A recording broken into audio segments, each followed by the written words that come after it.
And welcome to the second hour of Saturday Report. I am Rita Cosby. We have a lot going on this hour. But first, a key victory. Karola Nawrockiego winning Poland's presidential election with almost 51% of the vote in an extremely tight race against a liberal candidate who received about 49%, according to the final count.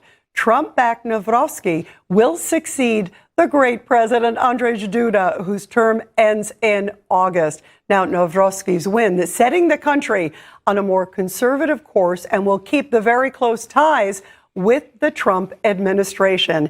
And here to discuss is the former Prime Minister of Poland, our dear friend and America's friend, Morawiecki. It is such an honor to have you here, Mr. Prime Minister, in New York. What a privilege. Thanks for having me. It's so great to be here with you, Rita. You know, this is so exciting. Yes. This big win, and it was razor thin as we just saw the results there. It was, but because of all the liberal leftist money involved on the side of our liberal opponent, there were millions of dollars flowing to his political camp to support him. So if not this, the victory would have been even bigger, would be 55-45. So it's great new era starting for Poland.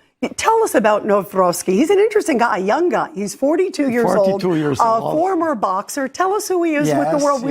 We saw him in the Oval Office. He met with President Trump. He did, yes. But still a new face and a new face also in Poland in many ways. Absolutely, yes. He is a very patriotic type of guy, Republican, and he truly believes in sovereign states type of European Union, and a great believer in Polish-American friendship, Polish-American relationship. So he will do everything possible for this left and leftist liberal government, which is still in office in Poland, to not to destroy the Polish-American relations. As we know, Donald Tusk, our prime minister today, my successor, he is not so much a believer in Polish-American relationship. So Karola Nawrockiego will be a balanced counterweight to all the leftist elite in Poland. Yeah, it's a very important message too, because had it gone the other way, it would have really changed the course of history. I believe not just in Poland, but in Europe, because Poland is such a pivotal role. I just can give you an example. Intermarium, 3Cs initiative, so important for eastern flank of NATO, supported by President Trump, but also this was the first term of President Trump when we would have started this with his presence in Warsaw.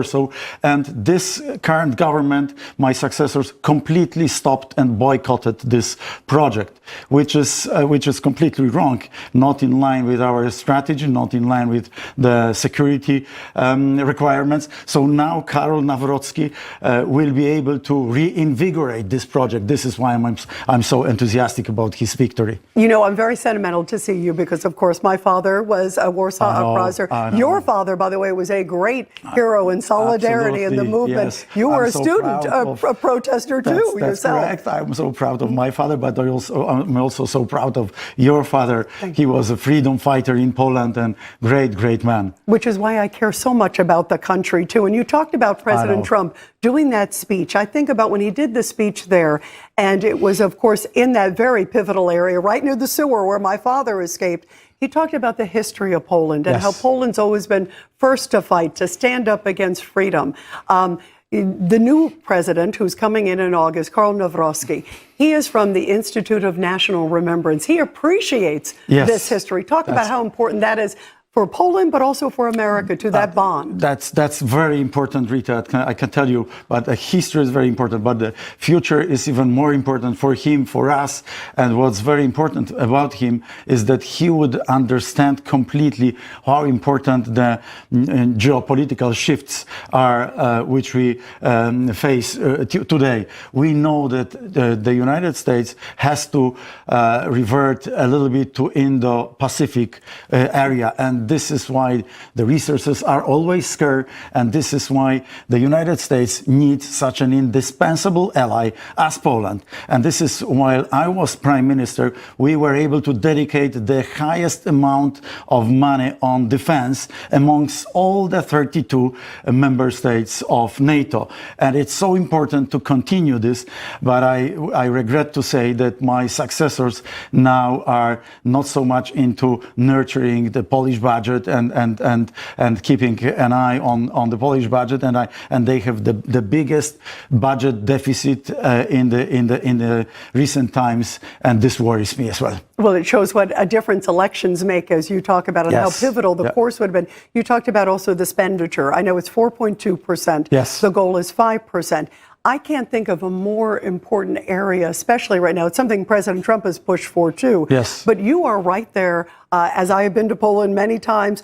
Ukraine is right there on the border. You understand the importance of peace through strength. Talk about that. Absolutely. If not Poland and the United States, of course, there would not be any sovereign Ukraine, fighting Ukraine. This was so important that very quickly after the Russian attack on Ukraine, together with the American army, basically, we were able to prepare this logistics hub, and we were able to support Ukraine, to supply Ukraine with weapons from Poland, from all over the globe. Right now, they are keeping up the fights with the Russians, but they were able to survive thanks to the United States and thanks to Poland. This is what the Polish-American alliance can do. Yeah, there's incredible friendship, and I'm so glad that that friendship is going to continue, because it's not just good for America and Poland, but for the world. Yes, absolutely. It's going to be stronger with Karola Nawrockiego, and hopefully in 2 years' time we will be back in power, because the government in our system, in our political system, is equally important, so to say, if not more important from the executive power point of view than president. But president is extremely important as well, and it's such a new era coming to Poland with the victory, landslide victory of Karola Nawrockiego against all odds. Against all odds. Absolutely. Well, he's a boxer, so he fought to the finish, right? And we all supported him. And by the way, you two, you were an incredible supporter of his, an incredible prime minister too, as well. Thank you. And you also wear another hat too. Talk about that. And you're going to, part of the reason you're here in New York, but you're also heading to DC. Yeah. You're going to speak at the Heritage Foundation. Talk about your other hat and also how important that's going to be. My other hat is the European Conservatives, which is, I'm president of ECR, European Conservatives and Reformists, which is a European version of Republican Party, so to say. And being president of this party, I try to reinvigorate the conservative Republican movement all across Europe. You have done that. At least partially, yes. I was with my friend Giorgia Meloni in Italy. We are working hand in glove to fight all those madness and, the Green Deal in Europe and the illegal migration all over the place. By the way, Poland was standing very firmly against illegal migration when Lukashenko and Putin tried to instrumentalize people from Middle East and push them through Polish border. You understand how it is to protect borders. And how important this is here in the United States as well. Very absolutely. Much. And you asked also about me being in DC at Heritage Foundation with keynote speech. This is about IMEC. This IMEC is India, Middle East, European corridor, Europe corridor, a very important new corridor, trade corridor, a kind of competition to the Belt and Road Initiative of China. And we know how important it is to build such a counterweighting powers, new initiatives, because we really need the United States and the whole the Atlantic world, but together with India and other democracies in the world, to work closely together to build an alliance of freedom, security, and stability. Right. Look for those alternatives. And boy, is that key right now with everything going on in the world. China, Russia, Iran. This is the alternative. This is huge. So well, we are so honored to have you here. Thanks for having me. Mr. Prime Minister, you're always a Prime Minister, Mateusz Morawiecki. And wonderful to have you here in America. And congrats to Poland. And our fathers are smiling from above. Absolutely. It's a blessing to have you. What an honor. Rita. Thank you. Such a blessing. Thank you so much.